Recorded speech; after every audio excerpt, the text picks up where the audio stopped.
សម្រាប់បងប្អូនដែលកើតឆ្នាំមកមីនៅក្នុងខែមិថុនាខាងមុខនេះចាគឺជាពេលវេលាដែលប្រៀបដូចជាសេះកំពុងរត់ប៉ុណ្ណឹងលោកអ្នកនឹងចាប់ផ្ដើមមានអារម្មណ៍ថាស្រស់ស្រាយសប្បាយចិត្តគំនិតច្នៃប្រឌិតផុសឡើង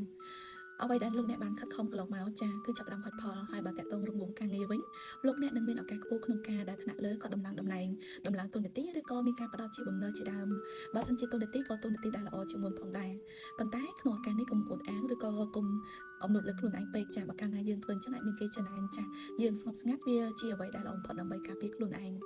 ចំពោះហេរ៉ាវត្ថុនៅក្នុងឱកាសនេះក៏មានតាក់ទងចំណូលចូលមកច្រើនផងដែរប៉ុន្តែគួរតែបែងចែកចំណាយមួយចំនួនទៅលើការវិនិយោគដូចជាទិញទ្រព្យរឹងឬមួយក៏បំលែងទៅជាមាសទៅជាផ្ទះដីដើម្បីទុកជាលំនឹងនៅពេលក្រោយ